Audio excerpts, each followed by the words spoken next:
Hey guys, it's Grant Balfour here, ex-pitcher of the Tampa Bay Rays, Oakland Athletics, Minnesota Twins, Milwaukee Brewers, Cincinnati Reds. I just wanted to say you're watching Mattie C's Sports for You and Me podcast. Enjoy the show. Mattie's got a lot of great things to talk about, wide range of sports. Get on there. I hope to see you guys soon on the show. All right, guys. Take care.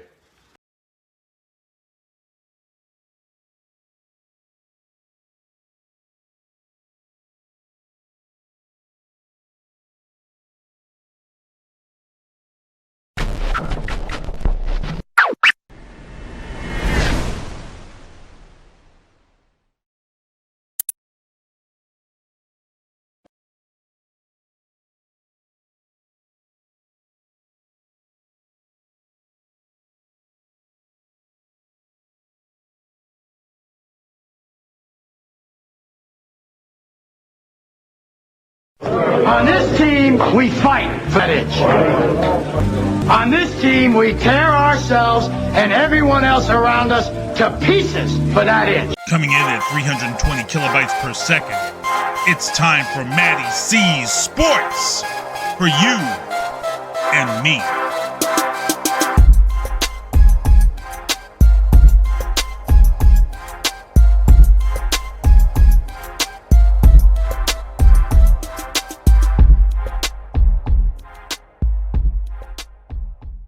All right, everybody, Mattie C Sports for You and Me.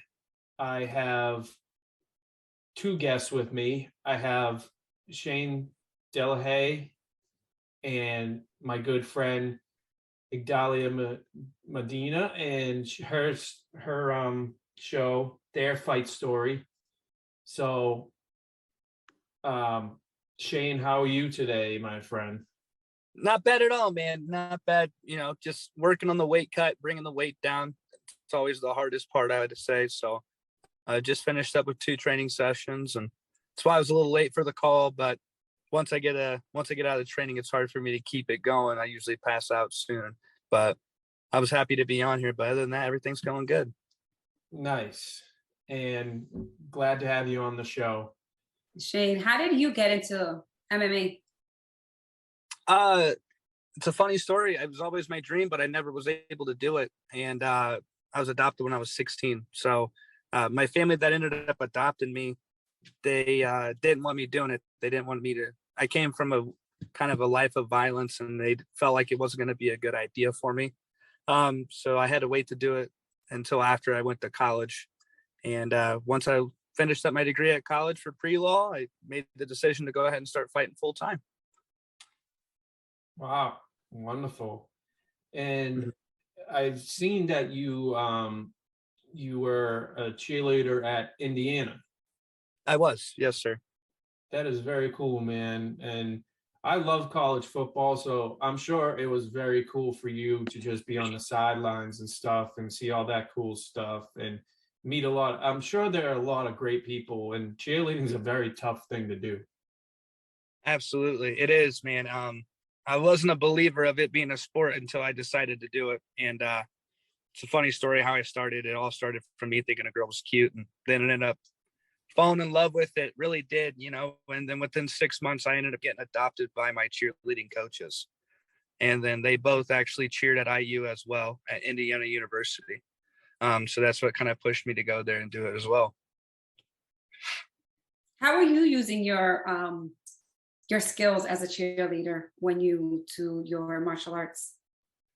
I would definitely just have to go with the fact that the body awareness, when you're a cheerleader and when you're flipping and when you're doing acrobatics and you're holding individual humans above your head with their safety in your hands, you really got to know what you're doing, and you really got to be locked in. But you also got to know not only your body awareness, but other body awarenesses too. So it helps you follow and make good judgment when it comes to movements, whether that's jiu-jitsu, whether it's Muay Thai, whether it's boxing, or so on and so forth through all the mixed martial arts. It helps to know where those where bodies can be at certain times. And then I would also say cheerleading and gymnastics helped me develop muscle with the body awareness. And of course, it also helps with developing the muscle groups that you're not used to ever developing. And I feel that that makes you very, at least me personally, makes me very strong in very weird and awkward situations. It also makes me very flexible. So whenever I go to the ground, whether it's jujitsu or whatnot, it's very hard to put me in a bad position with flexibility as well. So I do have to say that that pertains to cheerleading, and that's always a plus when it comes to the fight game. And did you do that all 4 years of college? I did. I did it 4 years in college, and I did it for 3 years in high school on an international team, where we went and competed internationally. We won an international championship doing it as well. How do your parents feel now that you transitioned from the cheerleading, the gymnastics into the MMA? They actually, so my dad's, he's pretty on board with it. He can watch it. My mom can't. She doesn't like it. She does not like it. I wrestled for my senior year in high school, and it was a big argument to get me to wrestle because she thought that was going to be a little too violent. Eventually, she let me do it, but she did tell me if I ever, because I would go from school to wrestling and from wrestling to her cheerleading practice. And she told me the first time I complained about being tired, she made me quit. So I never complained. And she ended up loving it, coming to every event. But when it comes to the fighting, she doesn't really watch it. She doesn't like to. So with this now, I mean, transitioning to MMA, I mean, was this something that you personally, like, it was just a dream of yours besides, you know, the cheerleading was one thing, and you got to see some amazing stuff, I'm sure, with the teams that play Indiana in football. Did you actually do basketball too? I did. Yeah, I got to cheer the whole football season and basketball. I also got to travel with the team whenever we made a bowl game for the football team. And anytime we went into March Madness, we went with the team as far as they went. So that was really cool, man, because I came before I was adopted. I didn't come from much. We were low class, unfortunately, just the cards we were dealt with. My mom had some drug problems, and unfortunately my dad passed away.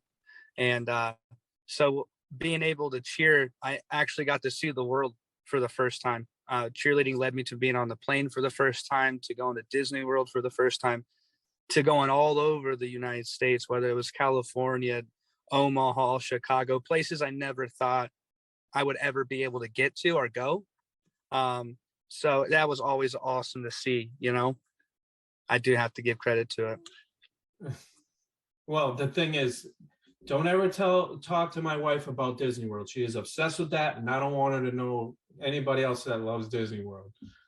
It's a great place, man. I've been 3 times, and every time I go, it was for cheerleading every time I went. And man, I tell you what, we had a great time. It was an awesome time. Very magical experience. Now, your mother didn't want you to get involved with MMA because she thought it was, you know, too violent, you know, the past and everything like that. Have you ever felt during your training or anything like that you had any type of triggers? No. It weirdly enough, and I don't know how to really explain it, but it's I'm like the nicest guy you'll ever meet in like MMA. Like all my teammates always say it, and all my opponents, everybody that I've went against and faced, I still talk to on a daily basis of all my opponents. To me, it's a chess game. You know, my mom saw it from an outside eye, and of course, to most people on the outside eye, it's a violent looking sport, and there are times it can be violent. But for me, that's not why I'm in it. I'm in it because, one, it shows to me, it's always been my dream since I was a little kid. And I love the fact that all the weight's on me, everything's on me. So whatever I decide to, you know, of course, my coaches and my team, but when I go in there, it's on me to perform my job. And so I like that pressure. I do, because I felt like I've dealt with that a lot throughout my life in other areas. I've had that weight on my shoulders, you know, and I enjoy that weight because not only does it help me be a better person, but it also pushes me to my limits to grow even better, to become a better person, a better fighter, a better overall human being, you know? And I know you've been here for the grappling you fought already. How did you like your experience here, going to Plymouth and being around the Massachusetts area or stuff like that? Because it is a really nice place, and I'm, you know, I know you've been to more places like Disney World and internationally too. So, I mean, what's it like when you stepped into the cage? It was a phenomenal experience for me. I had fought in reality in January, and I had just moved here in August of last year, from North Carolina. So I went from Indiana to North Carolina and North Carolina to here.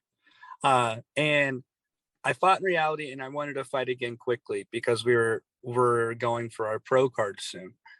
So once I finished reality, I was really looking to fight for Cage Titans. They have a great area. I love Massachusetts. Every time I go there, it's a phenomenal time for me. And every time I saw a video or, the pay-per-view for the fights, it's always a great crowd, and it's a crowd that's entertaining. They entertain us just as much as we entertain them. So I was looking forward to get in there. We tried to pick up a few fights on that card that I ended up grappling in. And unfortunately, all of them went through. So at the last second, on 3 days' notice, they asked me if I would like to participate in that grappling match, which I truly enjoyed, because I wanted to, whether it was a grappling or an MMA fight, I wanted to get in front of that crowd, and I wanted them to see who I was. So I was happy to get in there and compete, especially with Brandon, the guy I went against. That guy is a great kid, man. He's a great kid. Who has been your biggest influence in this journey with MMA? To be honest with you, my dad that passed away. He was my best friend. He passed away from bad health. And when I was younger, he always pushed me to be better.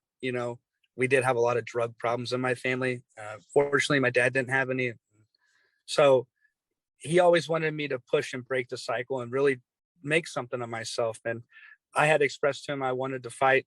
And he was always, smiling ear to ear from it. Whether when he was, even after a stroke and he was in a nursing home, he'd had my pictures up on the wall. He always talked about it. And it always made him smile. So I'd have to say he's my biggest motivator. I know he's not here, but I know he's enjoying the show at the same time.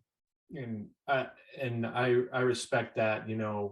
I'm very sorry for your loss and everything, but I'm sure he's with you at all times, protecting you in the octagon. So, for all these years with, it seems like you started from one place and now you seem very happy where you are now. So, I mean, is there more that you want right now? I mean, besides your pro card, obviously, but. Right now, I'm happy. I'm not content, but I'm happy. I'm very happy with where I am in life and what I've been able to accomplish and do, whether it was the second person to graduate high school to the first to go to college and get a degree, to move out of Indiana and make my own life. Those are all big accomplishments to me, but my goal is, UFC world champion. That's why I'm doing this. I want to push it to the very extreme of the top levels. And so I would say I'm happy, but I'm not content. And that's the goal for me, regardless. I think you're doing an amazing job balancing everything, transitioning from state to state and readjusting yourself. And, what you're facing as far as, going into the cage and still honoring your father and doing everything, it takes a lot because you're adjusting so much. You're adjusting your whole, just everything. All right, everybody, Mattie C Sports for you and me. We have such a good informal introduction to Shane that we had to continue for a second part. Here is Shane Dillehay and my friend Iggy, who also has a show. And Iggy, tell them your show name. My show name is Their Fight Story. So Iggy, I know you were continuing a question, and let's continue on with what we were talking about. Yeah, I know Shane had mentioned that he was doing pre-law, and I was just wondering how he's able to incorporate that with his professional amateur MMA career? Absolutely. Yeah. So I went to school for it, but fortunately, I ended up not doing anything with my degree.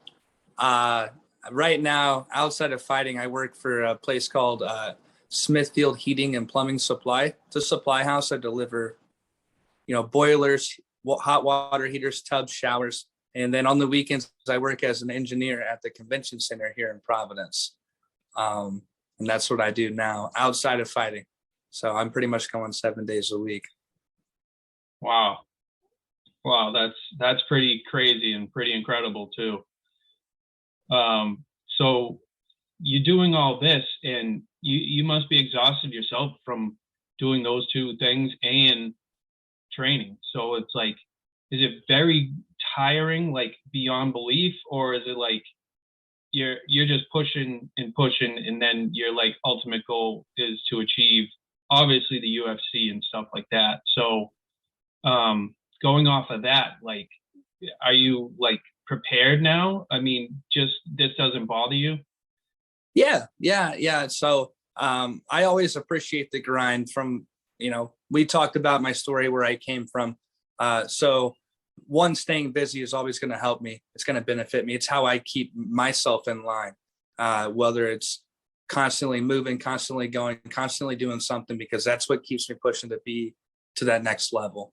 So I always appreciate a heavy workload because it holds me humble, but it also keeps me cute when I need to be as well. But it can be stressful, and it can definitely be tiring.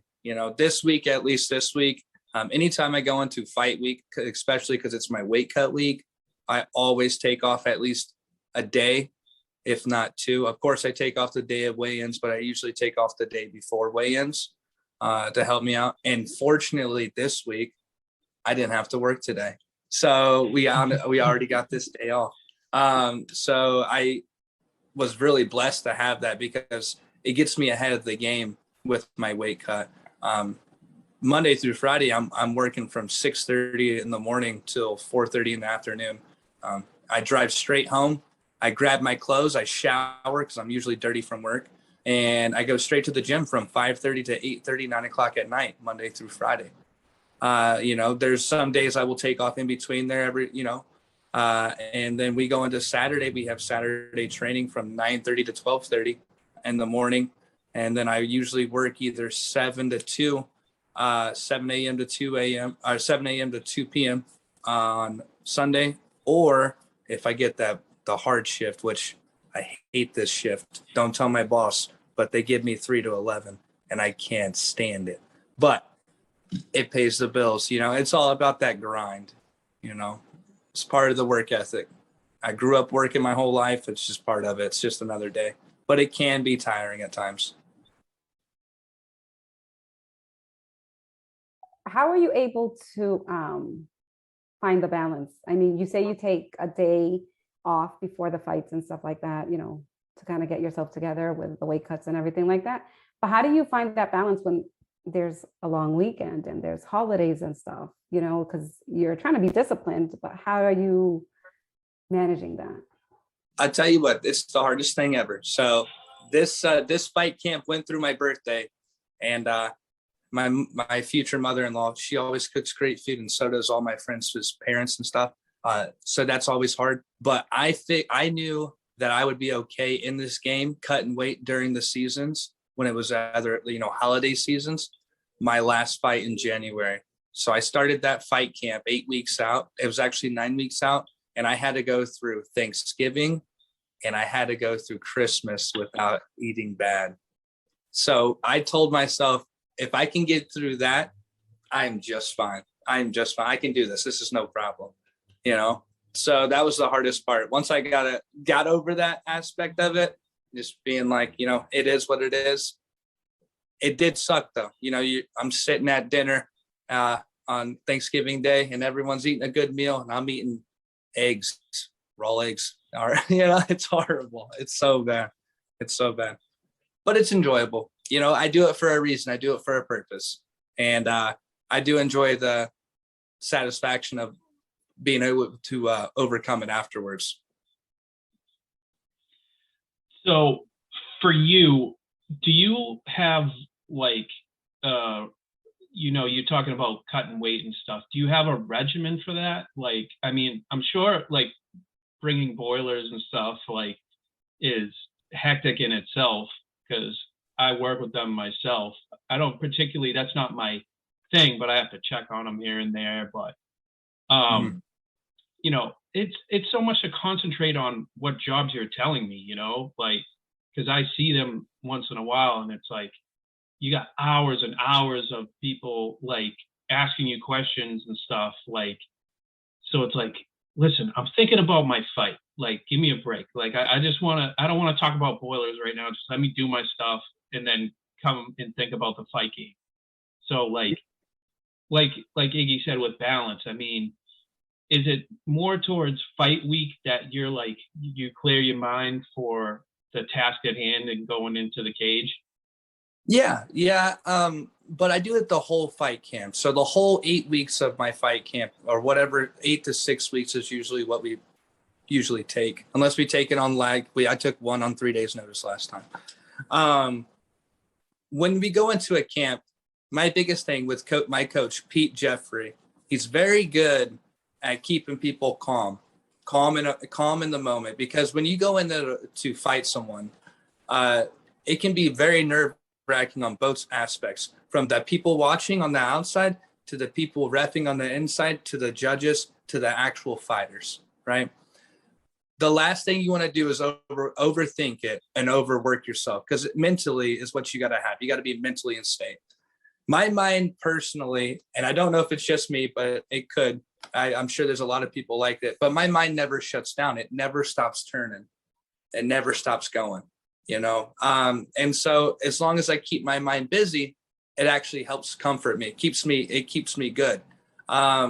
So when it comes to that, when I go to work, I go to work and I do work and I leave work at work.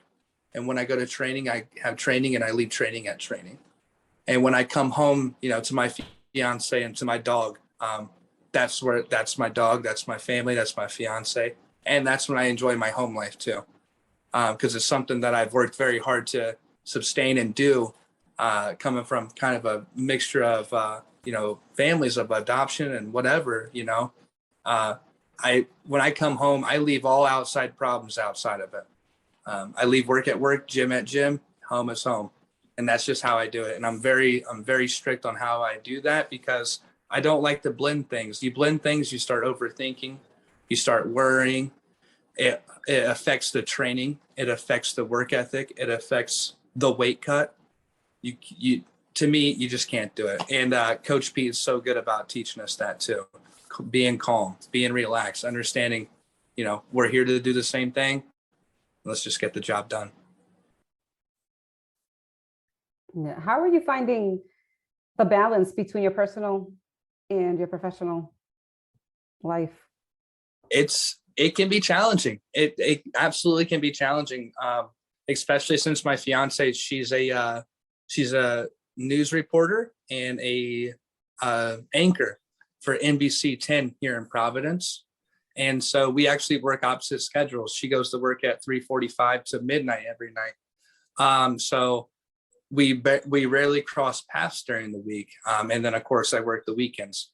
But you make time. You make time to do those things. You make time, you put effort into having that.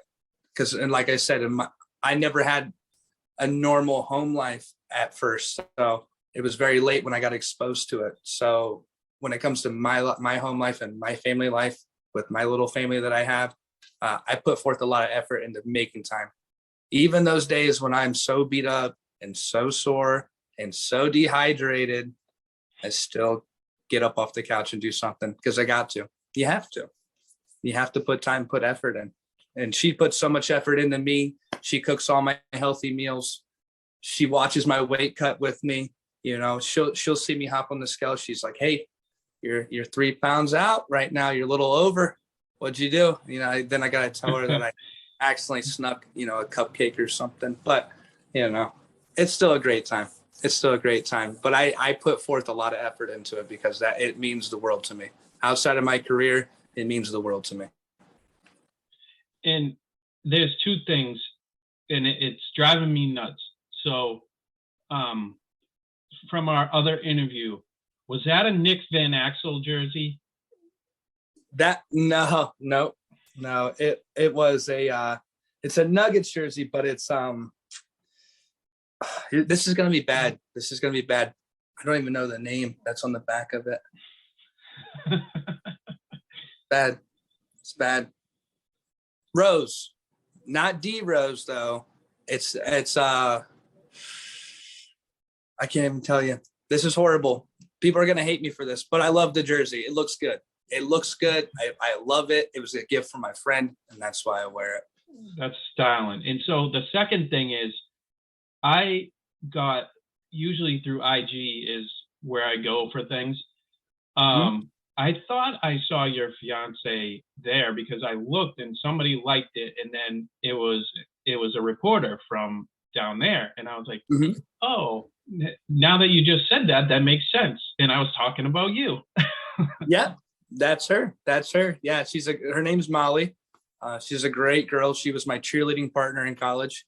That's actually how I met her. She was like, we were in a friend group, a lot of best friends, and was kind of thought she was cute, and I asked her out, and she said no, and she said no for about a year, and I just kept asking, and eventually she probably just got tired of saying no and gave in, and then here we are, almost 8 years later. Oh man, That's awesome. You demonstrate that you're very dedicated in what you want. Absolutely. I see a goal. I see something I want, and I put forth a lot of effort to go in to get it. And yeah, that one was probably one of the hardest ones. Not gonna lie, that was harder than any of my fights because I kept asking and she just kept saying no. Plain Jane, nope. So she came around though. It happened. well, so from Indiana, Hoosierville, like, what is there to do there? Please tell me, what is there to do at Indiana besides basketball and football? Probably mainly basketball, am I right? Yeah, football's big there too. Now, Indiana, it's Indiana University. Football there, a lot of people come to watch it, but a lot of people really like to come to watch the basketball. It's a basketball state. It really is. When I was graduating high school, they started bringing lacrosse over into the sports, but that was very new to us. It was something that we did not see often, and by the time I left, I never even got to see it. But outside of sports, there's not much to do. There is not. You can go work on a farm. There's a lot of them. Yes, there is. That was my worst first job state to drive in. Oh, that was my worst. That was my first real job was on a farm. It was a Hessian's farm, and they called me to bale hay with them one time, and they liked that my work ethic. And then I remember being out there, and we did 3,500 bales, individual bales of hay. We stacked it, and then we put it away. And at that time, they're really great family friends. And I said, I can do this, but I'm gonna have to call one of my best friends. So I called my best friend Noah, and I was like, hey, Noah, they pay well. Would you mind doing this with me? Because it sucked so bad, I didn't want to be there by myself doing it. And he came and did it with me. And we ended up doing it for 4 years in high school. So it was a great time. Other than that, though, there's not much to do in Indiana, unless you go to school at IU. And there's a lot of fun there. There's a lot of fun.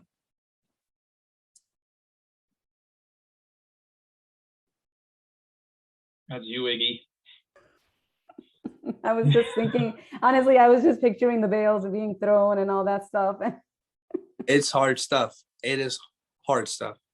So you are very based on everything that you've mentioned, between yesterday and today, as far as your gymnastics, you're very everything's hands-on. You're never just laid back doing absolutely nothing. It's always go, go, go, go, go. Mm-hmm. Yep. Yeah. It's what keeps me sane. Because I just constantly have to be doing something. If I do get the chance, when I do come home though, and as soon as I sit down, and that's another thing, as soon as I sit down, I am useless. I can't do nothing. I am so useless. I'm down. I'm out. I put my legs up and I don't leave. So that's another thing. And there are times, that's another thing. There are times on the weekends, like me and my fiance, we're going working, and we get a chance to do something, and she's the same way. But I'll finish a training session and I'll sit down. I'm like, I have nothing to do for the rest of the Saturday. I'm going to relax. And she'll come in and say, we're going to go run 2 miles. I'm like, geez, Louise, why? Like, why we got to do this? Can't we just sit down and watch some TV?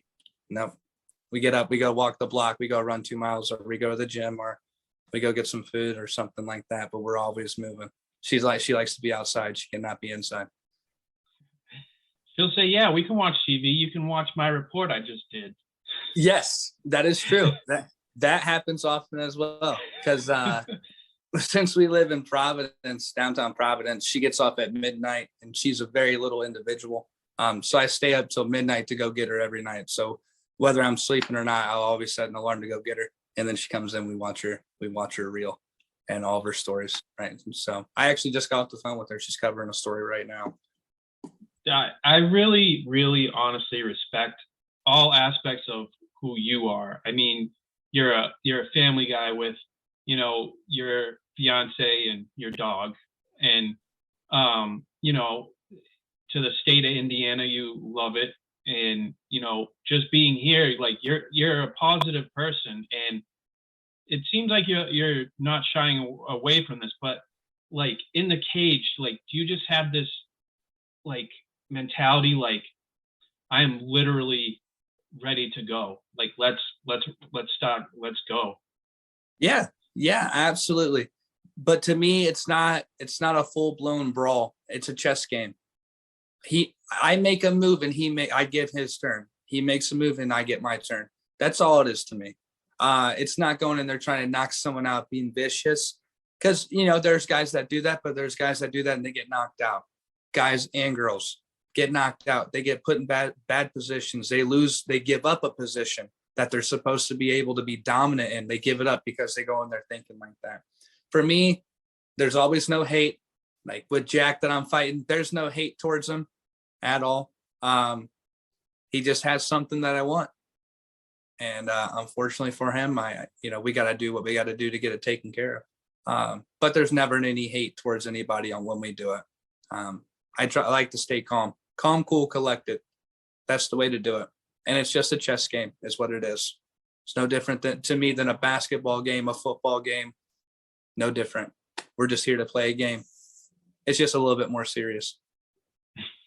You have a very serious game. Yeah, that's all. I mean, but that's how I think about it. I don't try to overanalyze it. I don't try to go in there and be vicious and really push to knock someone out.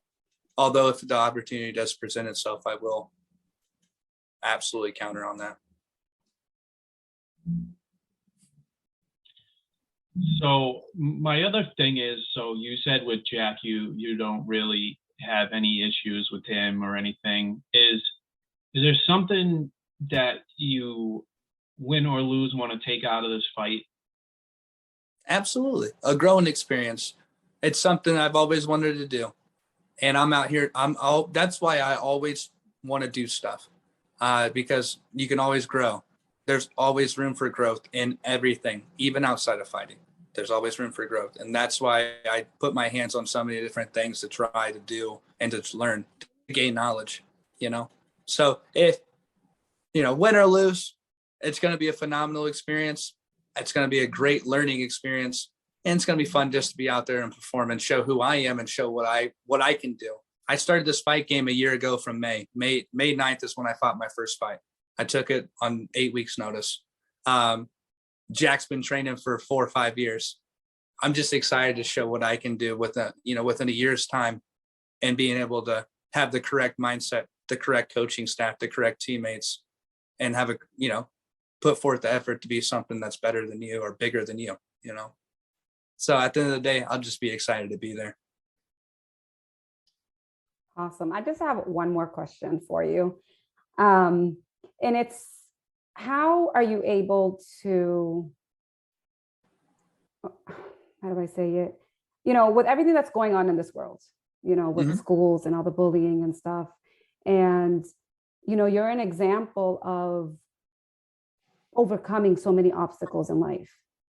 You know, you've gone through a lot and you've been on top of it.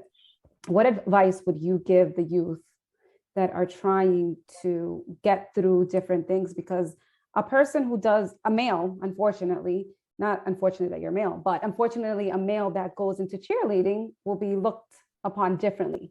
And depending on who it is, they're going to get bullied.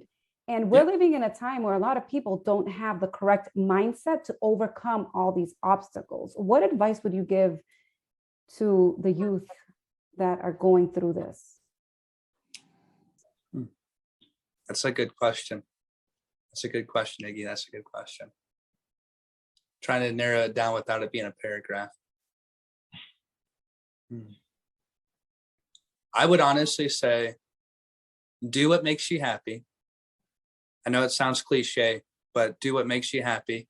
And you got to understand, you can never say that you walk someone else's shoes. You can never say it. You can say similar, but you've never walked someone else's shoes.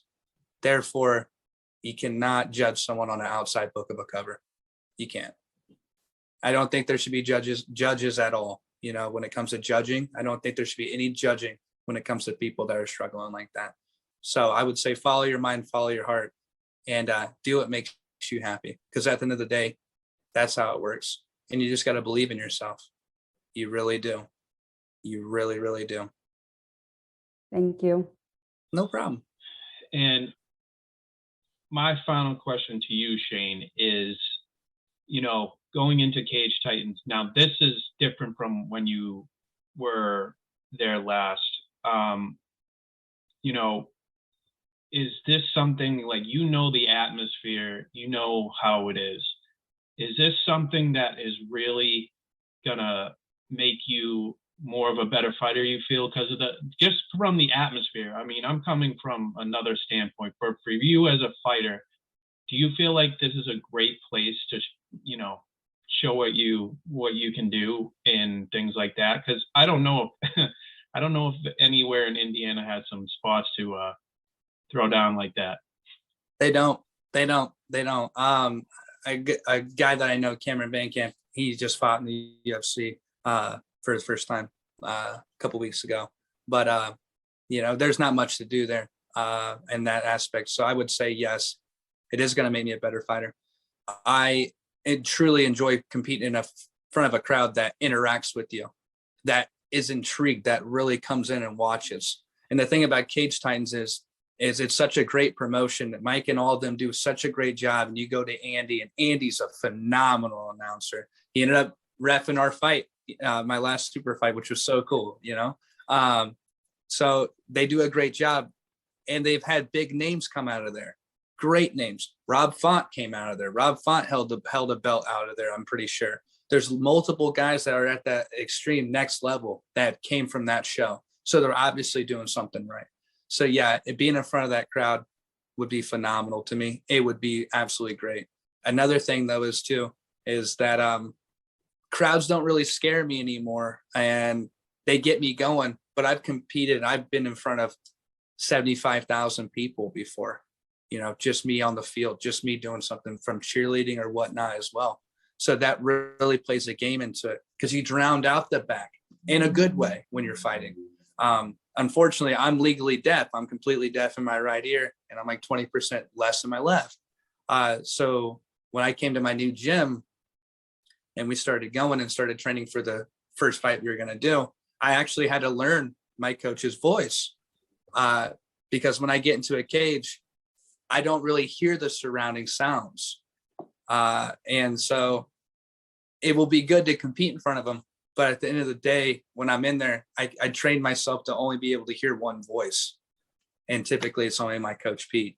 But yes, it will be great to be in there and compete in front of a great crowd that is very enthusiastic, that really plays a part.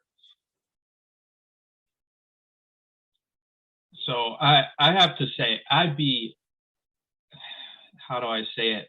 nervous as hell for you guys Indiana going to have Michigan or Ohio State come to your stadium and do some stuff like that. That is, I'm sure they have more fans in Indiana coming through. Yes. Yeah. When we play Ohio State, though, it is a game, man. And unfortunately, when it comes to football, the first half they do phenomenal. But then when they go into the halftime, I don't know if they go in there and say, hey, how are we going to mess this up? But something happens. Something happens. They're a great football school. I do believe they're good. But, man, I always wanted to be Ohio State, and we never did when I was there, unfortunately. But they were ranked. Yeah. Yeah, Recently. they were doing good for a minute there. But unfortunately, I don't know what happened. I don't. But it can get real, especially when we play Ohio State. Those fans are vicious. We had to go cheer on their side before, and they get vicious. Those fans do not play any games. I went to an Ohio State game for the first and only time I went to Ohio State. I went there when we were playing them there, and the team didn't get to travel. So we got to go there and be in the stands as students and actually watch and have a great time. And I'll never forget how vicious those fans are from Ohio State. They will fight on sight, unfortunately, but they will. Thankfully, no fights ever broke out with me. We all just walked away. Well, thank God we got Boston College, where nothing really happens unless you play Notre Dame or you play Notre Dame or Miami. Yeah. We just got Archie Miller here in Providence. He coached at IU basketball. We just got him here. So that's going to be a fun. Well, I'm excited to see how that's going to work and how he's going to do. Because I do like Archie Miller. I do like him as a coach. So as I digress, Shane, I really want to thank you for joining the show, and Iggy, thank you for joining the show as well. I think we had some good stuff here, and Shane, I really wish you nothing but the best for your fight against Jack. It should be a great one, and I think we gained a great person in meeting you. Absolutely. I thank you so much for your time, Iggy, as well. Thank you both so much for your time. It was a pleasure. I'm sorry about yesterday, but I appreciate you guys bringing me back in and getting able to finish it up and, getting everything in. And then you guys will both be there on Saturday, correct? Yes, we will both be there. All right, perfect. So I look forward to meeting you both in person. And I'm sure my fiance would love to meet you as well. So it's such a pleasure. Thank you guys so much. Again, thank you. And you're the first person on my show to get a part 2. So you have an accomplishment on my show. Thank you so much. I absolutely. Yeah, I appreciate you coming on, and we will see you there June 4th. Absolutely. Well, you guys. Yes, sir. And I have one more thing. Don't tell your wife, I will give you a cupcake for the victory. If you win. That's fine. I will definitely eat a cupcake. I can't eat any sweets till after the fight, even after my weight cut. I still can't. So I will look appreciative to eat that as well. All right, perfect. Awesome. Thank you, Shane. No problem. Thank you. Everybody, Iggy, follow her. Iggy, how can they follow you? They can follow me on Instagram, YouTube, Twitch. It's all with Igdalia LLC. Perfect.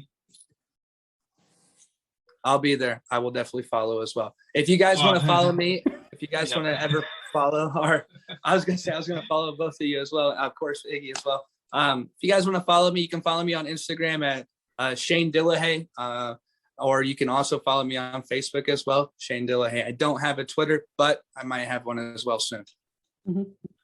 All right. And Iggy and Shane, thank you for coming on the show. And everybody, this is Mattie C Sports for you and me.